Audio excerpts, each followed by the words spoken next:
Names like Polybius have become exotic and strange to us in the 21st century. But it's not that they were well known to the average American.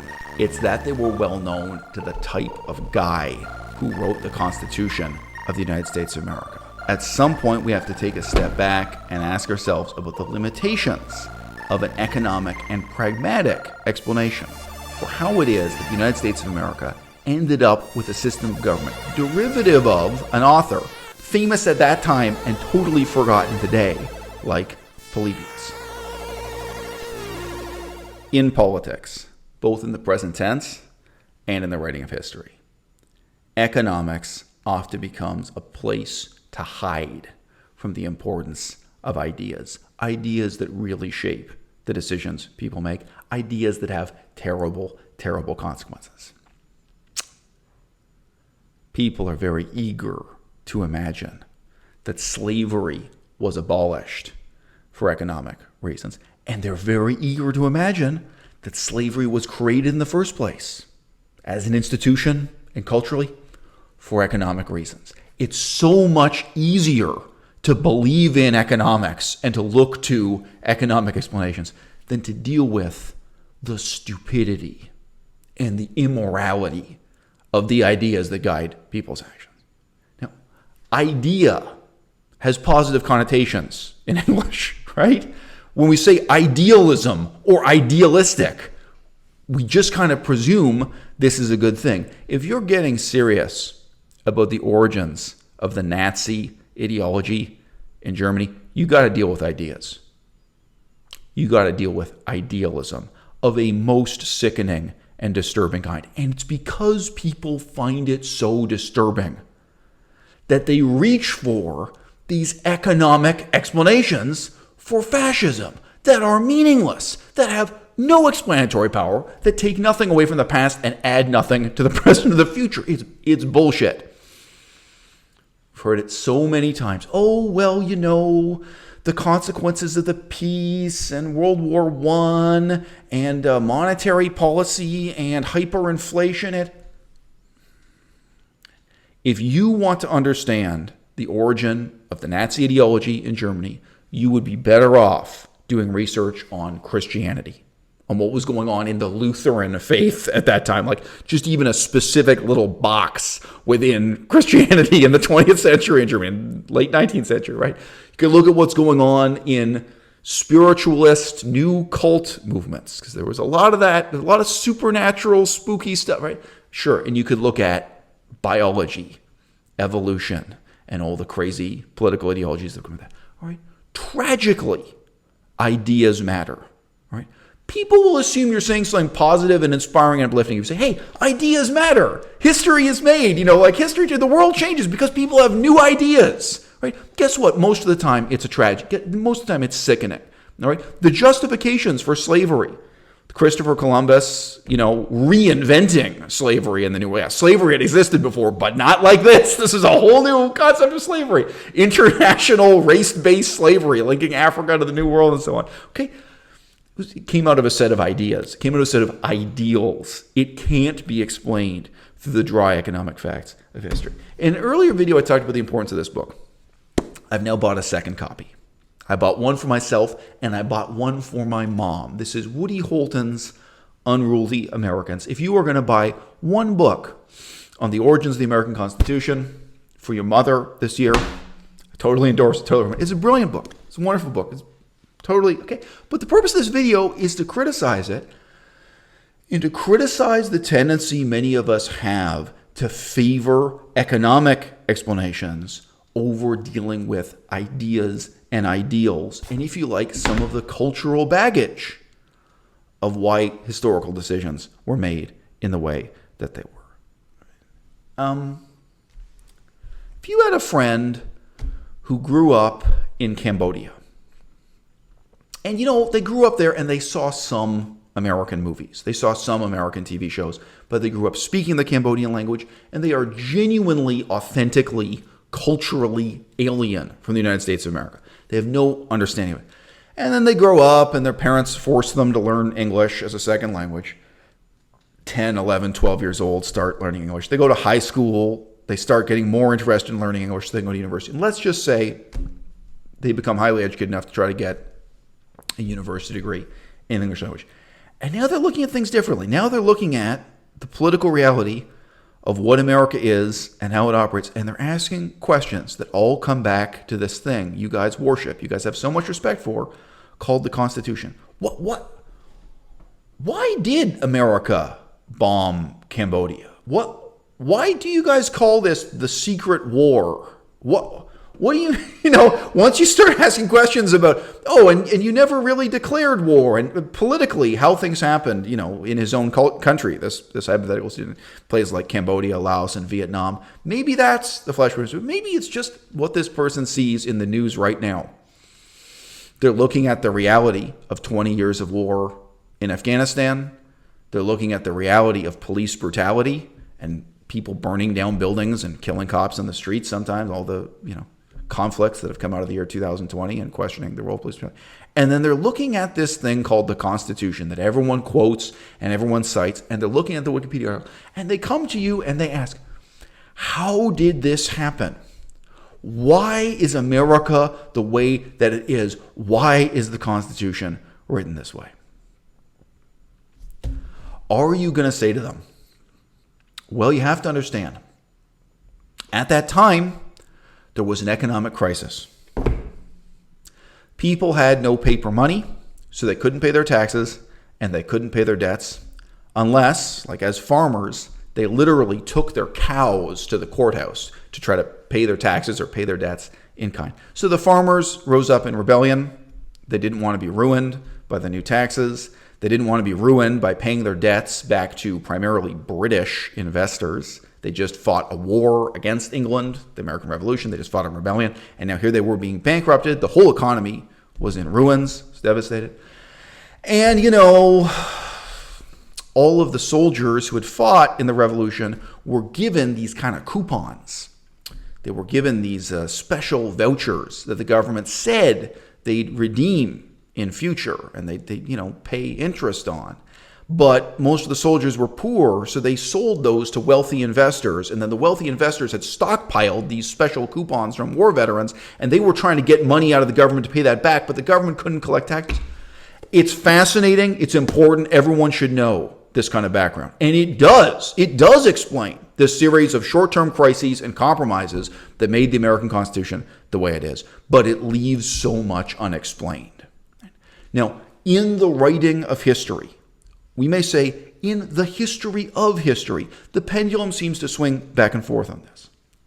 You will go through periods of time where people really believe in the economic explanations for slavery and the abolition of slavery, and then someone stands up and writes a book and says, no, ideas matter. What was going on religiously and philosophically at that time, what books people were reading, it really matters. And that really explains why slavery was abolished, when it was, and in the way that it was. In the United States, in Thailand, in China, in France, in Haiti, right? The abolition of slavery is a different history in each of these places. But ideas play an important role in each one, and it can't be reduced to simple economic factors. The French Revolution, in some ways, is parallel to the American Revolution, in some ways, a contrast to it. Ever since Karl Marx, people have been trying to reduce what happened in the French Revolution to some set of simple economic interests. Like, this can be explained because people in Paris didn't have enough bread. I'm simplifying slightly. Guess what? There always had been poverty in Paris. Poverty wasn't new. Poverty wasn't different. The wars of the time weren't even new or different. You know what was new or different in the years leading up to the French Revolution? Ideas. All right? The books that were published by people like Voltaire and Jean-Jacques Rousseau and Boswell with his journey to Corsica. All right, you know what? The ideas really mattered. They really presented people with new options and new opportunities they'd never thought of before. And the deepest source of influence of all, in terms of forming the ideology of the British Empire, the ideology of the French Empire, and the ideology of the particular members of the economic elite who wrote who wrote the American Constitution.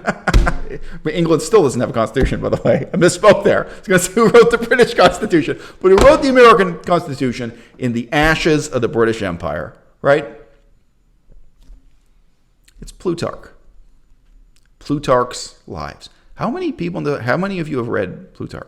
How many of you have heard the name Plutarch? Right? You didn't learn this in high school, right? People like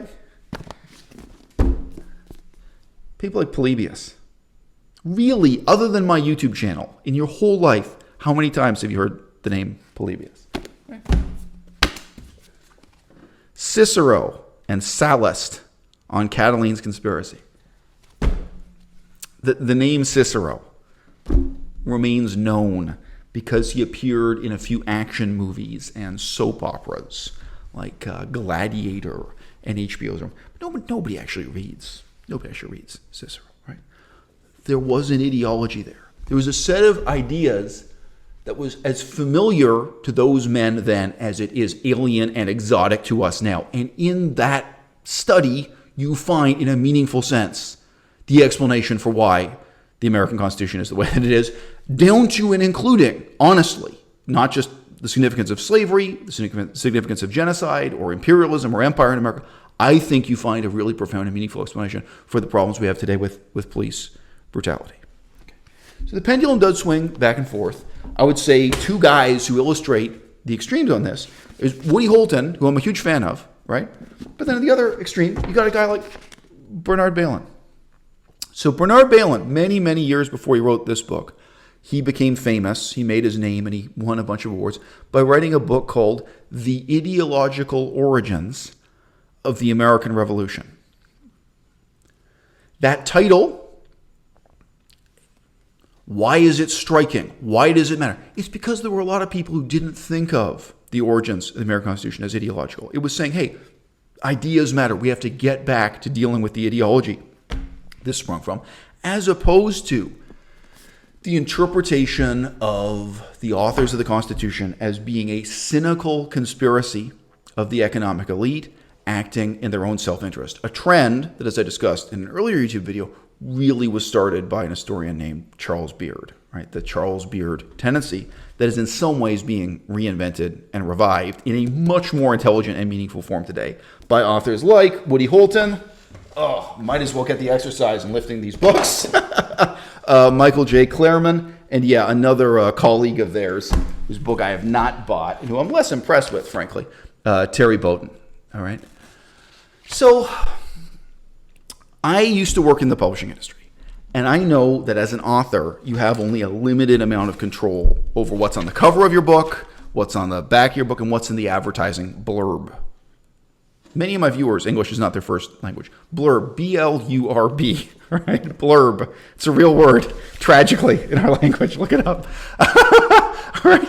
The advertising blurb for this makes this bold and ridiculous statement that what this book will teach you is how the average American, how poor and downtrodden farmers, how the dispossessed and slaves and so on, how the average American and the poor played their role in the writing of the Constitution. And what I have to say to you is what this book demonstrates brilliantly is the exact opposite. It demonstrates how and to what extent and in what way the American Constitution was written by and for a very definite small elite. It was a very specific socioeconomic elite. And what he proves beautifully, brilliantly, quoting them in their own words, is that they were self-consciously aware that they were part of a kind of anti-democratic counter-revolution. That the first revolution, the American Revolution itself, had produced these more or less disorganized, slightly anarchic, populist, democratic governments, 13 of them in the colonies, and that they saw the main defect of these governments as being democracy itself. So they had to get their act together. They had to get organized, and they had to create a new system of government that they themselves understood to be less democratic. This isn't my opinion. This isn't Woody Holton's opinion. This isn't a criticism of them. This isn't some kind of ironical postmodern view of it. That they were aware of this themselves, that was what they were doing. But here's what Woody Holton's, account doesn't touch, right?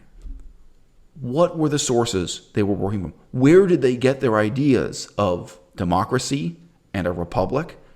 And what the alternative to democracy was? Where was it they got this idea of an explicitly elitist, almost aristocratic system of government, right? And the answer,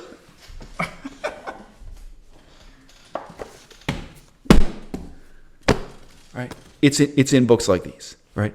The fact is that these guys grew up worshiping Cicero, worshiping Sallust's account of the Catiline conspiracy, right? Worshiping Polybius. Really, it's only a few pages of Polybius. And these were not average Americans. These were not ordinary people. These were guys who were part of a very palpable social elite that defined itself primarily by having this kind of Greco-Roman classical education. I just want to add, I don't think a single one of these guys had read Aristotle's Politics from cover to cover, to use one example. I doubt any of them read Polybius's Histories from cover to cover. Quite likely they never read Cicero's Orations on Catiline cover to cover. Right? These were men who, from some early stage in their childhood, had sat with a tutor in front of a chalkboard who gave them brief, inspirational quotations in Greek, in Latin, or in both, and explained the grammar and told the story surrounding it. Right? These were men who had learned Latin, quite possibly by reading Sallust in particular. It's in very simple, blunt Latin. They definitely learned Greek from Anabasis by Xenophon. It is the foundational text of these guys. They read stories that glorified the heroism of particular political leaders in the ancient Greek and ancient Roman context, that glorified war, that glorified empire, and that gave them, as an elite, a cultural identity that was qualitatively different from the common run of men who grew up reading the Bible, and for whom the Judeo-Christian Bible and the Judeo-Christian literature was their high culture. It wasn't for these guys. It wasn't for the men who wrote the Constitution. Right? Now, I started this video by saying to you very clearly, the fact that I say something is an idea or is an ideal does not mean that I regard it as a good thing. I am not saying this to glorify that British Empire culture. I despise it. And it was a culture that, was built on genocide and slavery, not just in North America, but all around the world. Names like Polybius have become exotic and strange to us in the 21st century. But it's not that they were well known to the average American. It's that they were well known to the type of guy who wrote the Constitution of the United States of America. What was it that these guys had in common with the revolutionaries in France? It was that they had read Plutarch's lives of the ancient Greeks and Romans, and that was what they'd grown up on. Now, again, I'm not claiming any of these guys were accomplished enough in Latin or Greek to read any of these texts from cover to cover in Latin or Greek. It is quite possible they sat with a schoolmaster and they read just a few sentences and got these illuminating, motivating passages that are full of very powerful messages about what it means to be a man, about what it means to fight for the Republic, right? And that heap scorn on the primitive notion of living in a society ruled by a king. The average American reading the Bible didn't see it that way, right? The Bible is completely based on the brutally simple rule of kings. You can read it from cover to cover. There's no model of democracy. There's no model of republic. Any of these texts, even if it's just bad, like, oh, well, yes, in primitive societies and in ancient times in our own culture, we were just ruled by a king. But really, who can take seriously a society that's just based on being ruled by a king, right? All of these present this powerful, intoxicating notion of what it means to be a man, what it means to be a political leader, right? And what it means to be a part of a society that we could now call a republic or a democracy. Let's suppose your friend from Cambodia asks you sincerely, why is it that the Constitution of the United States is so pagan? Why is it that it's so utterly lacking in Judeo-Christian sources or Judeo-Christian influence? I think the answer to this question, in a really interesting way, is at the intersection of, the kind of approach Woody Holton has and the more idea-focused approach I'm proposing in this video, because you need to know both. You need to know that in the United States of America at that time, there were Bible bashers. There were people who were quoting the Bible and who, in the decades of debate about what kind of constitution and what kind of government the United States of America should have. By the way, a debate that happened again and again, because each of the 13 colonies had to write its own constitution, right? And then you have a gap of 10 or 12 years, and then you have the federal constitution, and you had all the debates before that of like whether or not you should fight a revolution at all, or what side you're on, and Declaration of Independence. So it wasn't just one debate at one time. Yes, there were millions of people, or at least hundreds of thousands of people, who really passionately cared about the Bible and who saw in the Bible the model for a better society. But here's the problem, and here's why the whole Greco-Roman educated, Latin and Greek educated social elite were set against what they found in the pages of the Bible. Okay? The problem is that the model of a society set down in the Bible is very centrally based on the idea of the redistribution of land and the forgiveness of debts to achieve equality. So the most important debate that is in some ways brilliantly demonstrated in this book, but in some ways also kind of sidelined and suffocated in its more economic and pragmatic analysis, right, is the debate between people who were inspired by and influenced by the Bible and who were, in the terms used at the time, levelers, who believed in levelism, who believed in equality, egalitarianism. And sadly, I don't mean equality between black people and white people, and I don't mean equality between white Europeans and the indigenous people they were committing genocide against. No, this was a totally racist, self-centered form of equality. There were farmers who read in the Bible that what a good society is supposed to be like is one that periodically, after so many years, takes land away from the rich and gives it to the poor, that redistributes land ownership so that each family has an equal plot of land. People who argued passionately that you cannot have a republic without equality, and that democracy is meaningless if your society is ruled by a small, presumably corrupt economic elite, disenfranchising or silencing the poor majority. And the people who wrote the Constitution were of the opposite persuasion. The people who wrote the Constitution instead felt that they had a lot more in common with senators in Rome like Cicero and Sallust here. They felt that what they were fighting against was, in its way, Catiline's conspiracy. We're living through a period of time when Americans are asking themselves, as never before, why does this country exist? America, what's the point?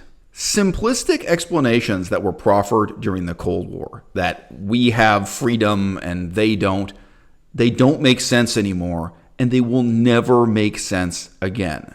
People are asking in a more meaningful way than ever before, why is the United States the way it is? Why does it have to be this way? How can it change? Why can't it change? Why are we still stuck with these fundamentally anti-democratic assumptions from centuries ago that we are forced from childhood to call a democracy when in so many ways we know that it isn't? Why is it that these men who gathered at one time at one place to solve a series of short-term crises with a bunch of very strange compromises, why is it that they created a system of government that was explicitly less democratic than that of ancient Rome, that explicitly excluded and omitted the few aspects of Cicero's Rome, for example, that were meant to represent and give a voice to the poor?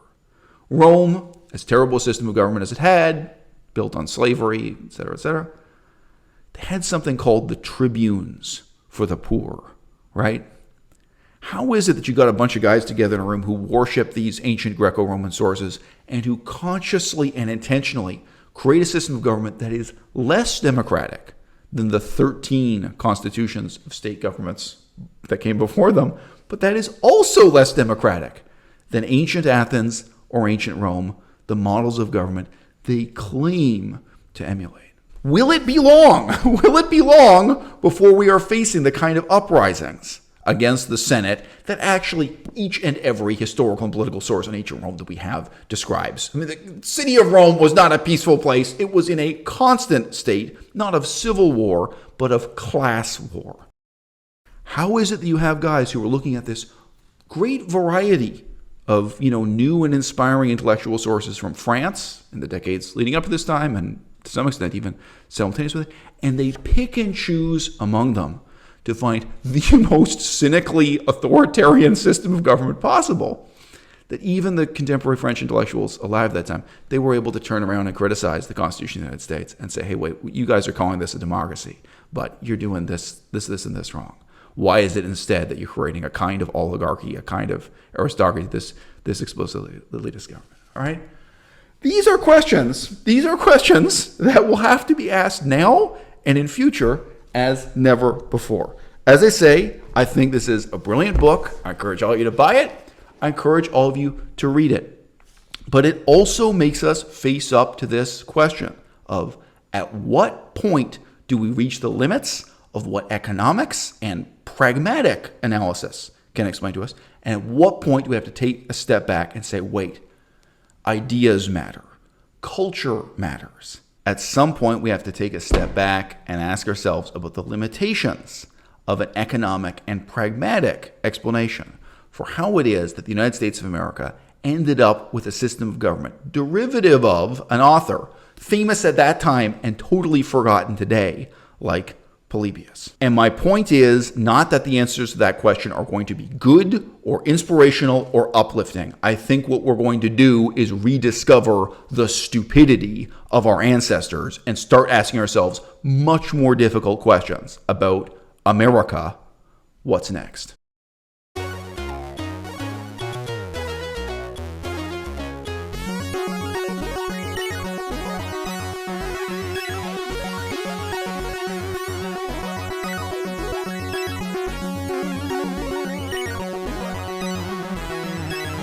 Maybe we can practice on the show.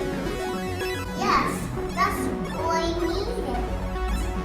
I need it all.